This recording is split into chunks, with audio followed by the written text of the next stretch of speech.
Hello, everybody. Welcome to today's workshop, and it will be today and following up with tomorrow. And it is going to be about planning for health and abundance and setting this big goal for 2025. I would love to hear and drop it in the chat of what is your big health goal for 2025. I would also love for you to send me a message. Let me know where you're at. What challenges do you think that you see having when you set up this big challenge for yourself? And stretch that challenge. So maybe it's something you've already done before, but you're looking to do something even greater this year. What does that look like for you? And where are the gaps to get you to where you want to be? So pick this challenge and share it with us all. And I'd love to see where it is, because when we're thinking about our health, we really are talking about mindset. We're looking at, are there obstacles there of scheduling, of getting things put in place where we can then be more effective? Is it with nutrition? Are there gaps in there finding the foods that you need or the things that you would like to have in place that you either don't feel like you have the time or the knowledge, or what is the gap in there? If it's nutrition, is it movement and like just getting your shoes on and getting out the door for a walk or a run or getting to the gym? Is it needing accountability partner? So it is, our health goals are so much more than just looking at this physical body and figuring out what we need to do to get where we want to go, right? So I want to start with this with kind of a mindset practice and checking to see where are those limitations. If we, take a breath and feel within ourselves, what is the limiting factor for where we are now, where we were last year? And I'd be curious to put it in the chat if you feel like you were at the same place last year of something you were trying to achieve and you feel like you're still at the same place now. I'd love to hear. And what did you feel like you did, or what action steps did you take? Did you make some progress and we're just not seeing that?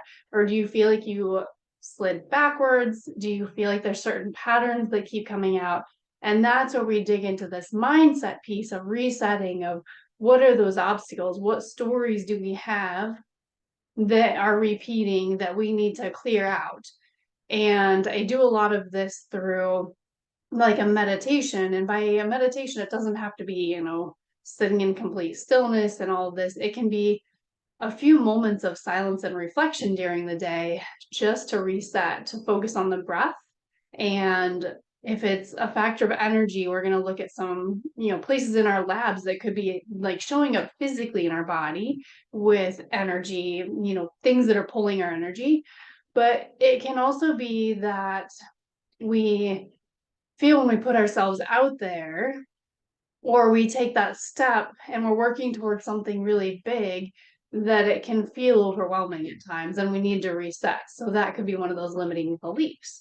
So I would say, just to start off for this at the beginning is, and if you're watching the replay, welcome as well. I encourage you to do the same thing, like send me a message with what your goal is. Let me know if you feel like you're in the same place and you need just like that one thing to help tip the scale, or if it is mindset, if it's nutrition, movement, where is that missing link, that gap that will get you where you want to be this year? And how can we compress time to notice a difference within the first 30 days of this year? So I ended last year in December pushing of doing, the mindset with that sugar-free challenge, with getting into like understanding how our body resets and setting up a plan. Because if we don't have a plan, we don't know where we're going. And every day is like repeating of like, what am I doing? Rather than having it scheduled out of like, this is what I'm doing. And this is where I'm at too. I'm going to be honest with you, of figuring out how to blend and merge health, business, family. We're all in the same space, right? We're all trying to figure out how do you blend it all together to feel like we're balanced, that we are successful in all of these areas. And a lot of it is that I'm looking at right now is this planning part, setting a goal, working through the steps. What are the outcomes if I reach that goal? What happens if I don't? Like, what is the next step? Did I fall through on something? What is my plan to make this happen? And I'm going to relate it more to like the physical, the health, but I'm going to integrate in the mindset piece because I also am working on that too. So, just to begin this session, I want everybody following along just to take a breath in. So one pattern that helps us reset is by breathing in for 4 seconds and finding that pause or that stillness at the peak for 3 seconds, and then breathing out for 5 seconds, which is also our opportunity to release or to let things go. Excuse me. And choosing what we can let go of each day. What are some of the things that if you're working, you're in the house or you're at work and there's like one more thing you have to do or you feel like you need to do, and then you like miss your window to be able to go out and get your workout in or go for your walk. So in this breath, we can let go of those things and choose, what we are going to take for our next action step. And it's really important with going through this breathing process is understanding how we can reset through every moment.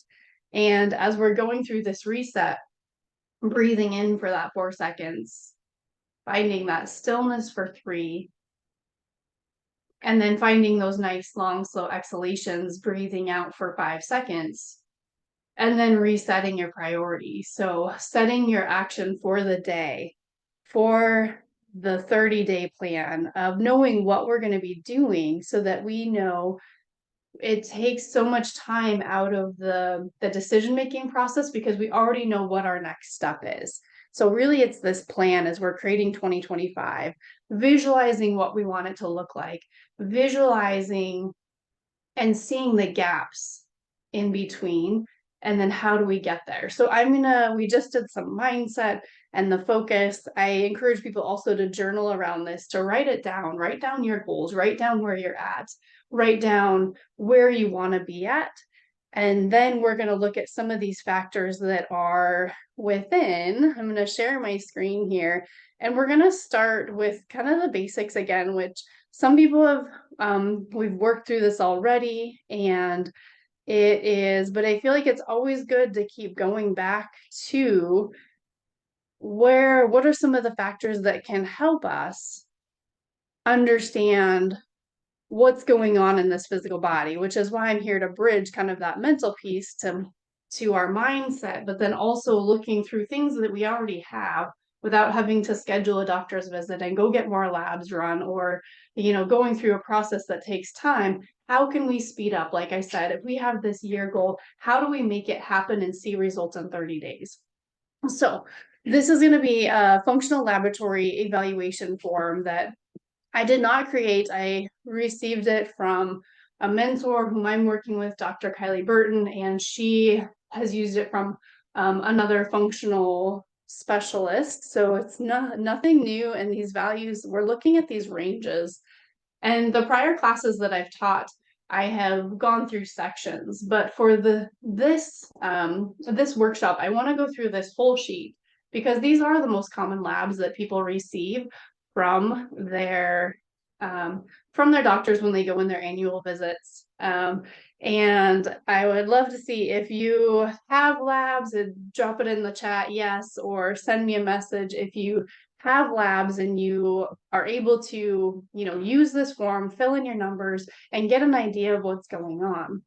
So as we look at this sheet that I have now pulled up, and looking at the top, with glucose and hemoglobin A1C are two that I talked about quite a bit in December as we're balancing our blood sugar regulation, which can be a huge factor on how our body is feeling, whether we're feeling stressed, whether we have these highs and lows in anxiousness or feeling like low energy.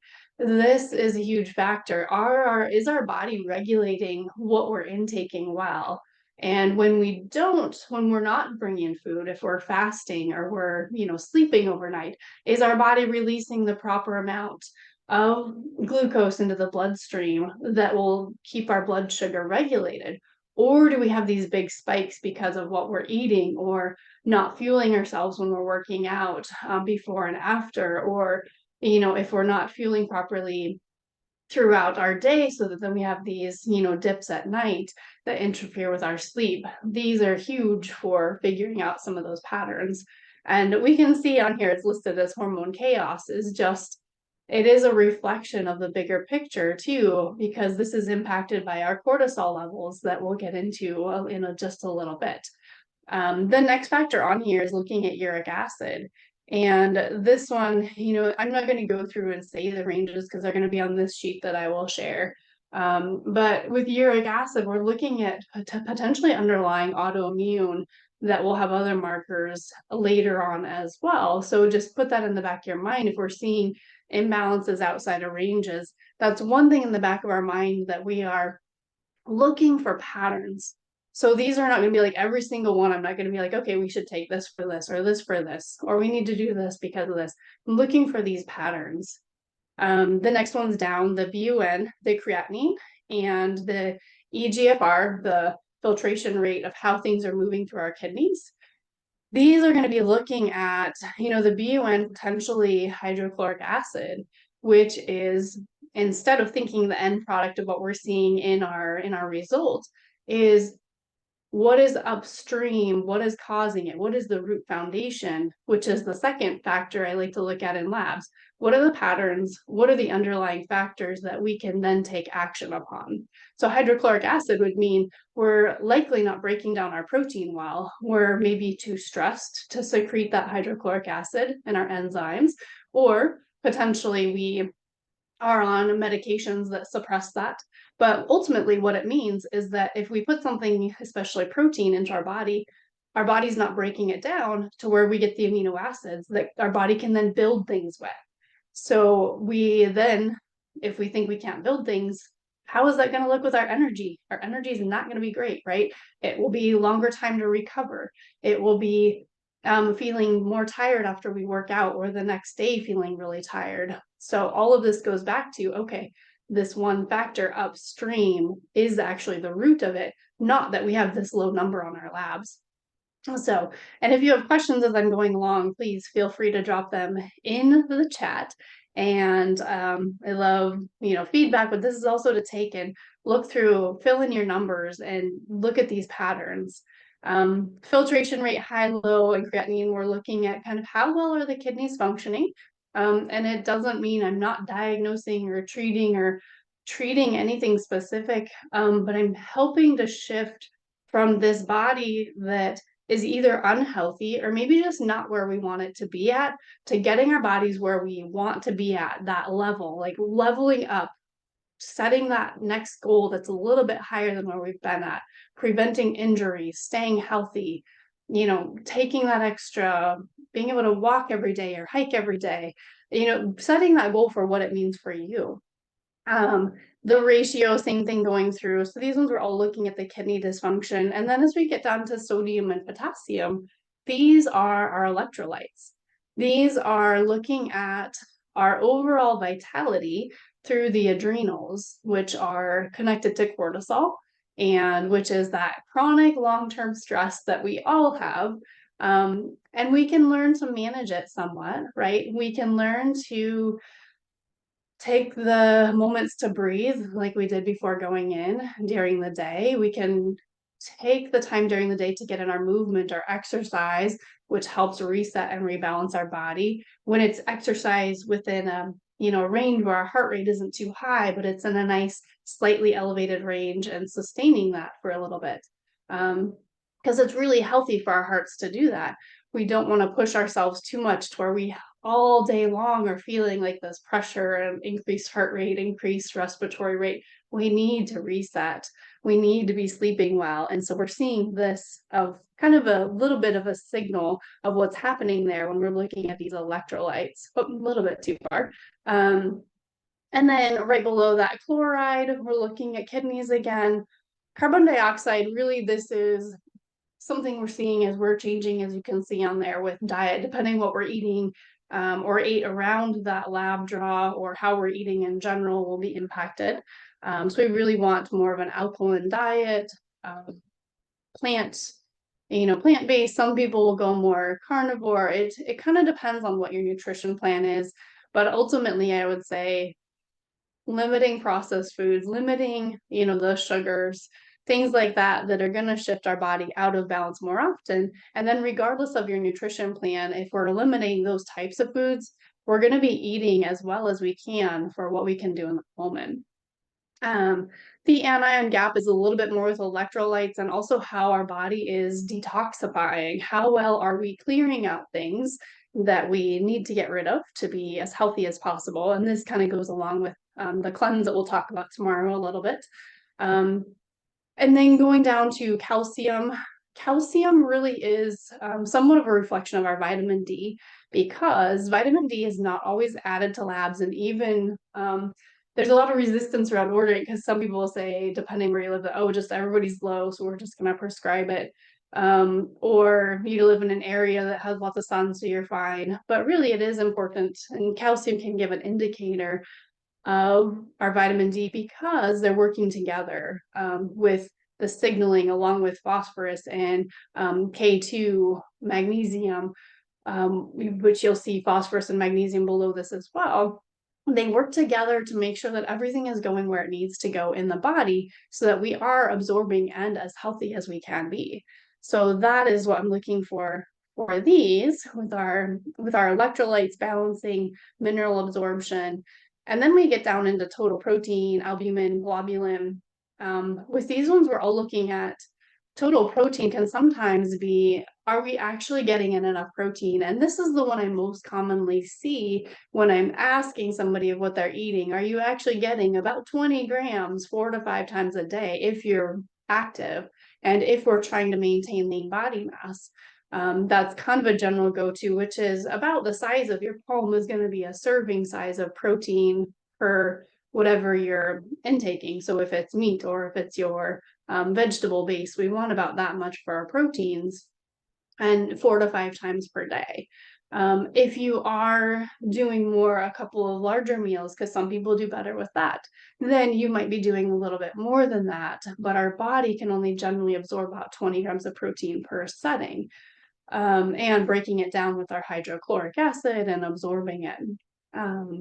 The other factor or part of protein that we look at, though, is with the albumin and globulin. If we're seeing a trend in highs or lows in these, then I'm also wondering, what is happening in the gut? Do we have some leaky gut happening to where our intestinal barrier should be nice and tight, right? We should have only very small particles that are broken down and absorbing into, versus if there's damage in there, we actually have more openings that are larger, so things like proteins get through, and particles of food that should be broken down and or just cleared out are actually getting into our body, and then our immune system is seeing it, and our body isn't exactly sure what to do. So do we need to do some gut healing? And that is the factor, which is the albumin globulin ratio also here is also tying into, kind of that leaky gut factor. How healthy is that mucosal barrier and that lining, which is also tying into the 6 M's that I'll talk about tomorrow. Because then we also know the goal of this, again, looking for patterns, and then what are we going to address to look at it? So that's tying into like, what do we do about it once we're looking through this? Next factor on here, looking at bilirubin. Sometimes there's direct, but it's not as commonly on lab. So generally we'll see the total bilirubin. And this one is really looking at how well is our gallbladder functioning? Are we actually having that nice release of bile that helps break down particularly our lipids, and then it is able to move through our system easily and break down as it should, absorbing what we want out of it and getting rid of what we don't. So this is one way we're looking at that. And the extreme side of this would be something where you actually have like yellowing in the eyes or yellowing on the hands. But generally we'll see changes in labs before we get to that point of knowing what's going on. Okay, so same area. So the gallbladder is actually, so the liver is about the size of our hand on the right side under our rib cage, and the gallbladder is like just under the tip of it. It's like this little tiny pouch that is actually green, because bile is actually green when you see it like actually in a body, but it sits like kind of on the inside. So they work very closely together.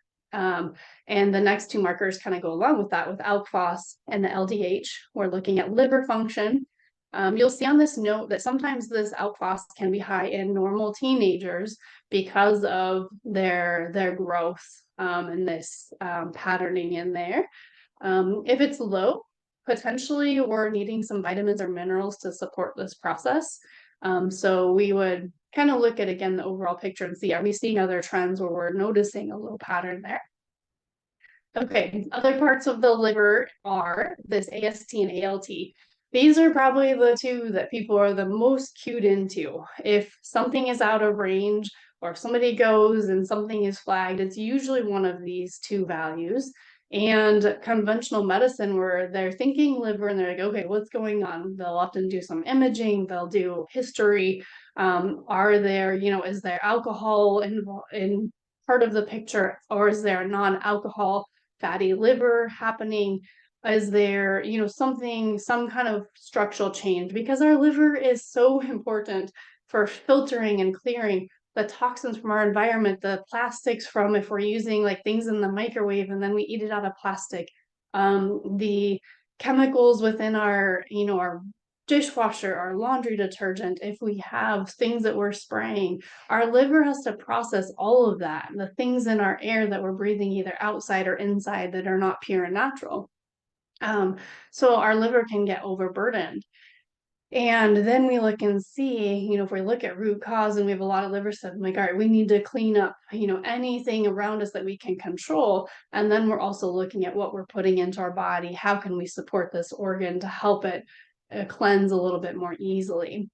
And it is important to follow up if these ranges are really high, because sometimes they can be in hundreds or thousands.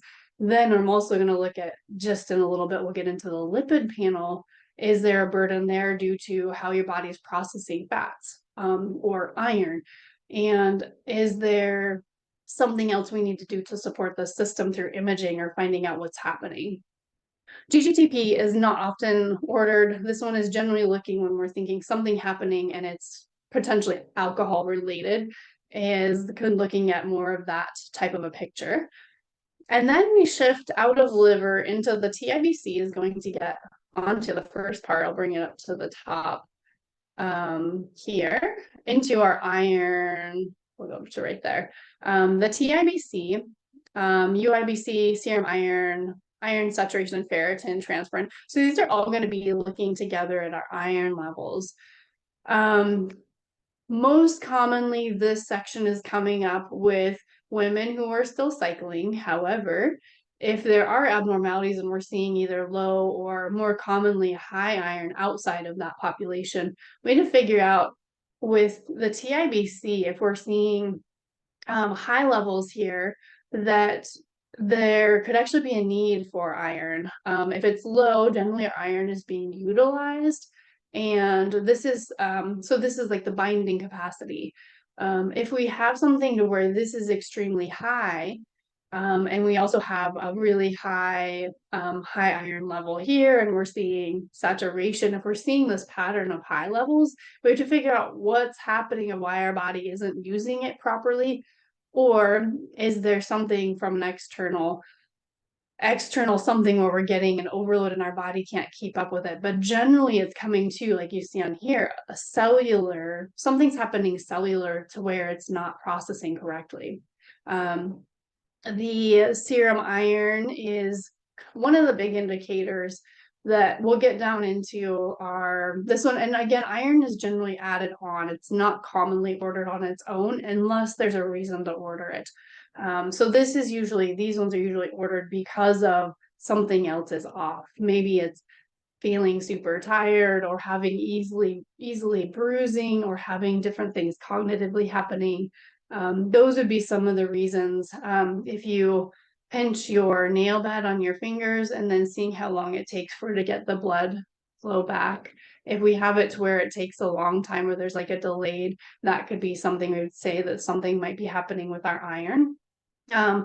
Feeling when you get the coldness or circulation, that can sometimes be iron related.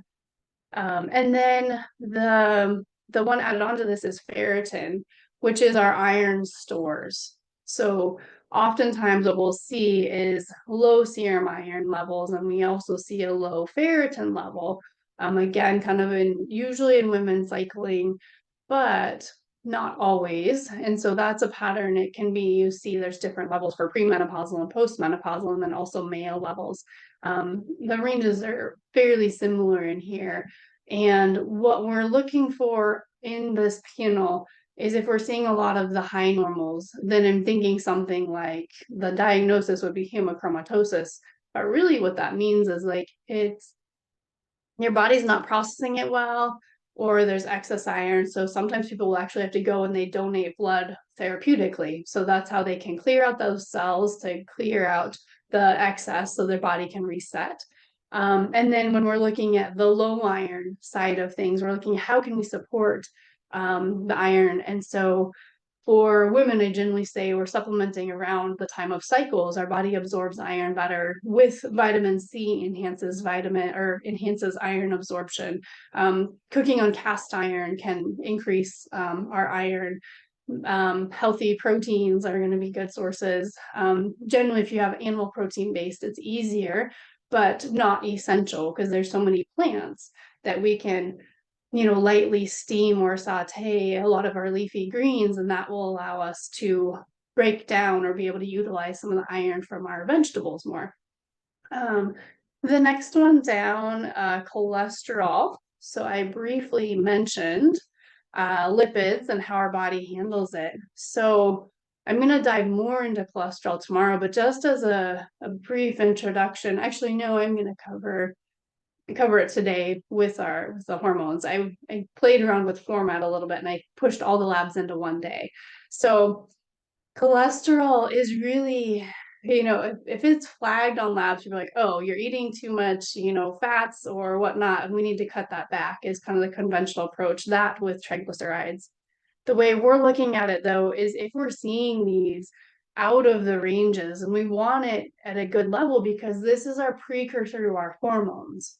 And if we don't have enough cholesterol, we don't have enough to produce pregnenolone. And that is what produces our progesterone and our cortisol. And if it doesn't go into progesterone, it goes over here to our DHEA, our testosterone, our estrogens. So it's this balance, but it all starts with cholesterol. If we are having, excess cholesterol, oftentimes blood sugar regulation, which we talked about, glucose, hemoglobin A1C, thyroid imbalances, and inflammation are kind of the top three things that I'm looking at for patterns in labs to say, is that contributing to this cholesterol? And if anybody connects, I love, put a message in the chat if you've seen this or if this kind of connects with something or it's like, oh yeah, I get that, or send me a message. The next part of that is triglycerides. So we also need a certain amount of triglycerides for this healthy pattern within our nervous system, within our bodies. Our cells all have layers around them, right? And if we're seeing, it says this autoimmune half pattern, can give us another indicator. We saw autoimmune up above as well. And we'll see it again down in the red blood cell, the white blood cell count when we're looking at our CBC. So we're looking at these patterns. HDL, these are generally known as our healthy or our good fats, right? And so if we're low, we generally need some more healthy fats, and those will generally help people feel better too. Stabilizes blood sugar, helps with inflammation. Our healthy fats are omega-3 fatty acids, and omega-9 are also ones that can be converted either to omega-3 or omega-6. And so I really look at nutritional sourcing for HDL. And then LDL is the one we generally hear as our bad fats. But what we want to see on here is our cholesterol. We should have about half of that should be our triglycerides, and about half of that should be our LDL for kind of the pattern we're looking at. The ratio here is another one that we'll be able to see, and we're looking for patterns throughout this lipid panel. as well. So I hope that helps you understand the importance of having enough cholesterol. We don't want it too low, and that's why we can have a lot of things like weakness in the legs if we're depleting cholesterol in our CoQ10. Generally, we'll feel it in like a weakening in the leg muscles first, but it can be more system wide too. And just that overall, the recovery is really important. Our blood sugar regulation, the inflammatory processes, we need these really good healthy fats within our bodies. Okay, so talking about inflammation, this is one marker where if I'm considering inflammation, the HSCRP, the C-reactive protein, or the homocysteine are going to be a couple markers that give me some kind of an indication of the level of inflammation happening in the body. And SED rate could be another one that's not listed on here, but that could be another indicator. And if we're seeing this and this is zero, zero, then I'm thinking, okay, inflammation is not the problem because it's become this big high topic rate, right? Everything that's happening, oh, it's inflammation in the body. Sometimes yes, but sometimes no. And if it's not as a CRP or an HSCRP, which is more relating to kind of within the musculoskeletal inflammation, and if it's high, then that gives me a clue too. Okay, we need to how can we support our body to calm this down through proper types of movement, nutrition. If there's autoimmunity, maybe taking out nightshades, nightshade vegetables from our diet, fruits and vegetables.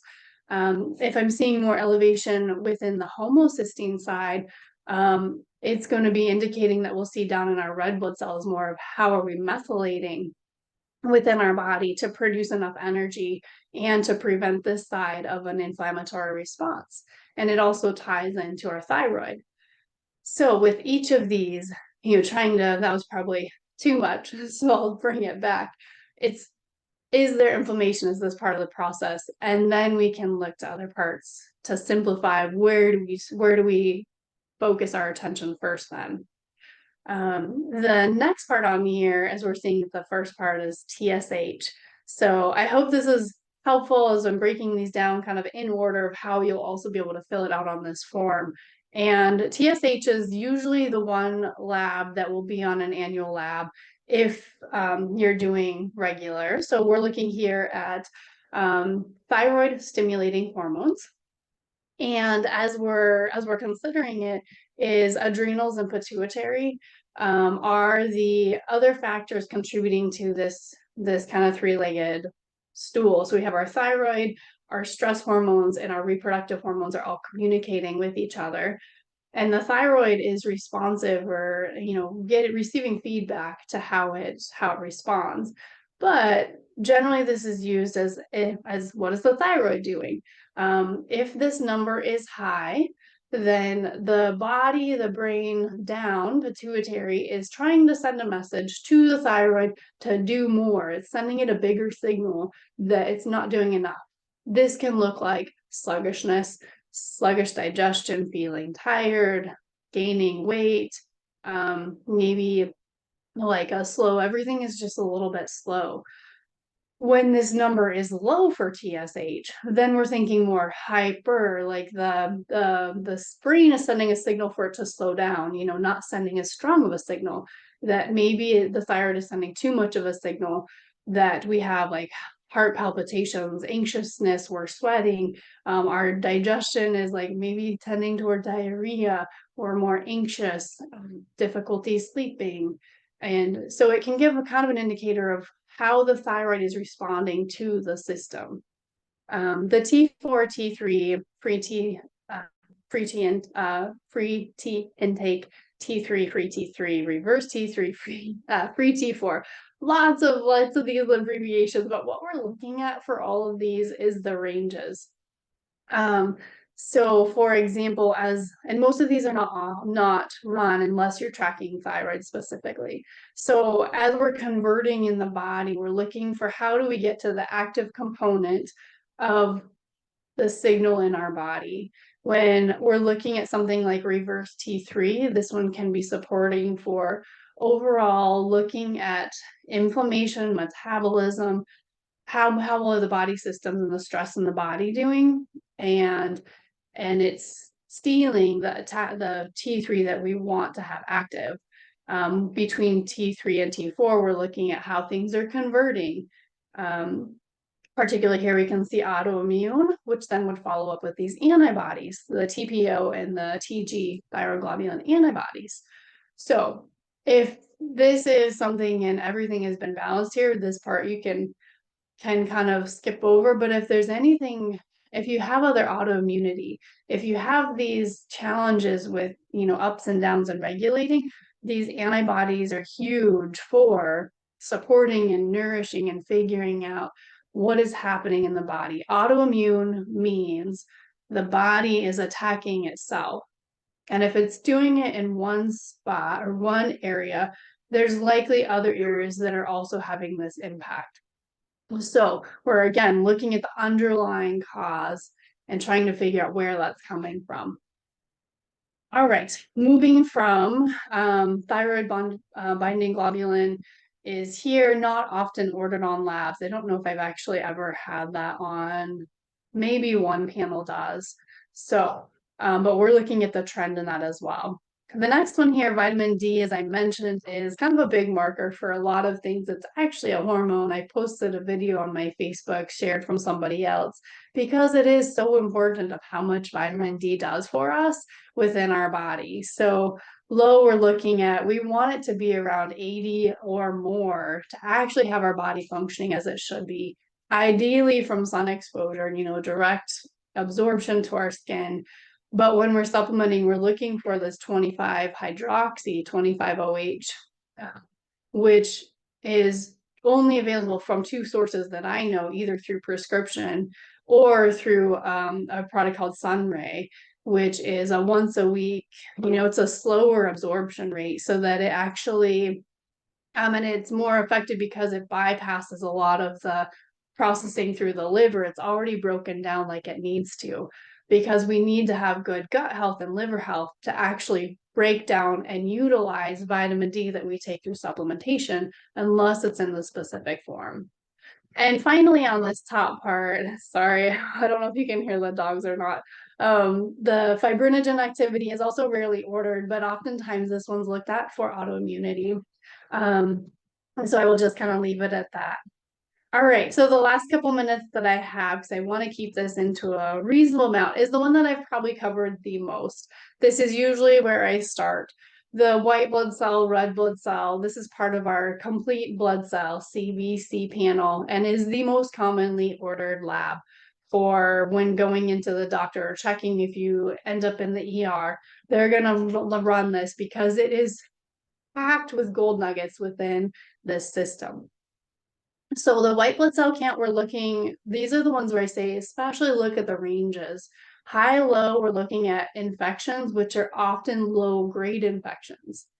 So if you come back, and I see this a lot, that every time you go get your labs, you're chronically low on your white blood cell. Maybe it's like a 4.8, but they're like, it's fine, that's just your pattern. Not fine. That tells me that your energy is being pulled, that there's some kind of low grade infection in there. And then we can go down and look. I'm going to kind of skip down to, well, I'm just going to say we're going to go from white blood cells that I'll come back and it's going to tie in down here to the neutrophils. But just to go in order, red blood cells, hemoglobin A1C, hematocrit, MCV, MCH, MCHC, RDW, all of these, you're going to see the ranges. And basically what they're going to be looking at is they're giving me clues as to how our body is methylating, which is how we activate things in the body. And I would say put a comment, send me a message if you feel like every time that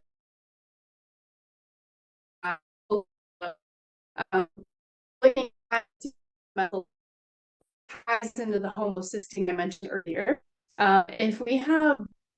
If we're using B vitamins that are not methylated and our body doesn't methylate well, it can increase our homocysteine. It's like the byproduct that is like, we have to do something with these products. We can't create energy out of them. So we're going to kick it into this thing. And then it's like the holding tank. When we see a lot of these all on the low side, generally we're looking at iron. And it's not exact, which is why then maybe we would get an iron panel. And when we see a mix of these, some are high, some are low, there's likely both, that we have especially B12 and folate, are not methylated or not being used in our methylation pathways. And we also potentially are not absorbing or utilizing our iron correctly. So that's the big bulk of our red blood cell panel, what I'm looking at, and huge, huge, huge for energy and how our energy looks to us. And then platelets, and tracking those, I've generally seen platelets shift if they're high or low. Usually we're on the low end trying to get them up. The greatest shift I've seen is through foundational practices. What are we eating? There are a couple supplements that can support, but what does our lifestyle look like? Stress management, sleeping, nutrition wise. And then getting down here into the real gold nuggets, I say, are within these tests right here. I want to see the percentages of your neutrophils, lymphocytes, monocytes, eosinophils, and basophils. Especially if we have things going on with white blood cells, especially if we are feeling low energy or we're having a really hard time regulating our cortisol. We have chronic infections, like things that we just can't seem to clear. We just are missing that edge. Like we feel like we're at a plateau. Our neutrophils are really looking low-grade bacterial infections. So I'm really looking at the gut and what's happening in there. Potentially also fungal, so mold, potentially mold exposure. Fungus likes to hang out in our sinus cavities and, cool, damp places. Sometimes it's showing up as like in the armpits or in the skin folds of just like a little bit of a rash. So we generally will see things on our bodies or in our bodies that are also giving us clues, even if these come back as normal. So 60% is the goal there. And we want it as a 2-to-1 ratio to lymphocytes as 30%. So the lymphocytes are underlying or low-grade viral infections. So these are huge. A lot of times as we're looking, if a viral infection is significant enough, we'll actually see that this is at like 42% and our neutrophils are like at 40%. It's closing in on a 1-to-1 ratio, another indicator that there's likely some autoimmunity happening. And what am I looking at for the underlying? I'm looking at these viral infections. If we help clear those and process those out of the body, then the autoimmunity will also start to regulate. So we don't have to treat everything. I'm not treating a specific thing. I'm looking at the underlying of how do I get this unhealthy system or the system that's not quite where we want it to be into more of a vital state.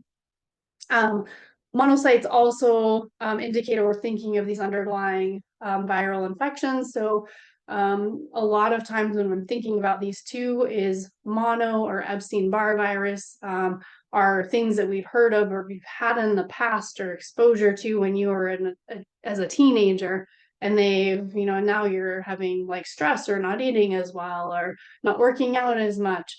And then that can impact your overall energy use as well.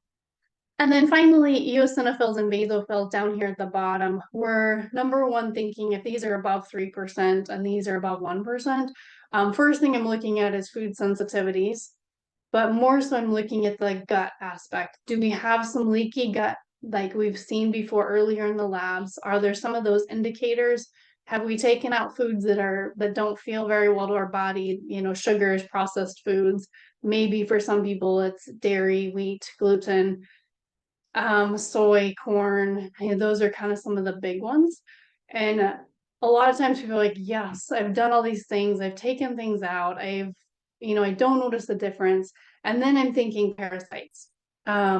So as I'm going through, and I just want to check in really quick, I see an addition, and there was some confusion. I apologize on the timing of this today. So I'm going to share the replay, and I will definitely hold on for questions as I've been doing a lot of talking. But just to wrap up these last couple, the eosinophils, if they've said that they've done all these, they've worked with foods, they've done all these, done these action steps and still like not noticing the energy change or things with their digestion and stool, then I'm really thinking the underlying parasites.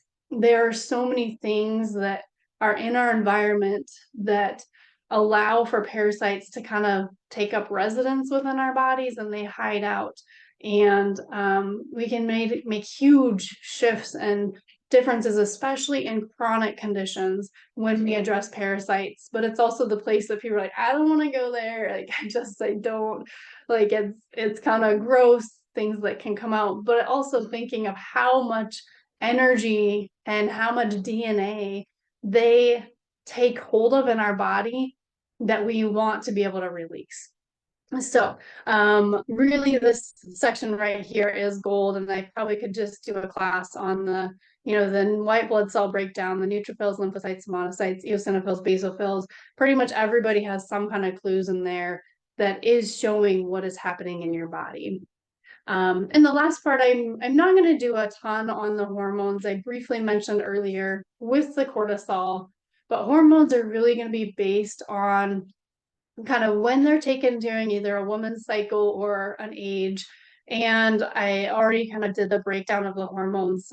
Blood sugar, inflammation are two big ones for our hormones, and stress management, stress, sleep, wake cycles, and detoxification.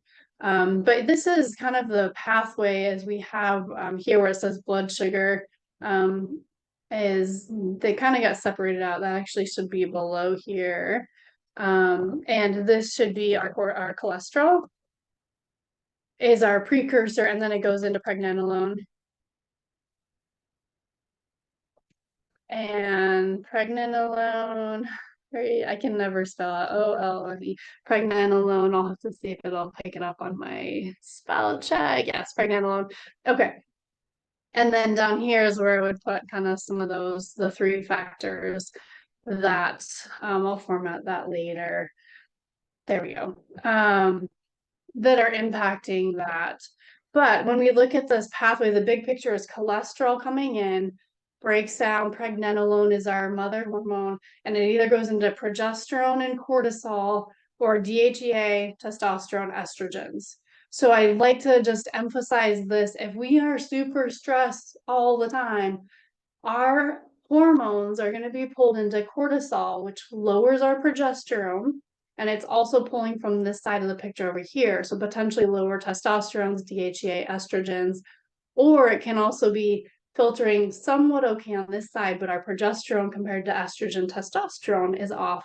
And that can create, imbalances. So we go to the underlying factors. I'm not going to give a bunch of hormones for that.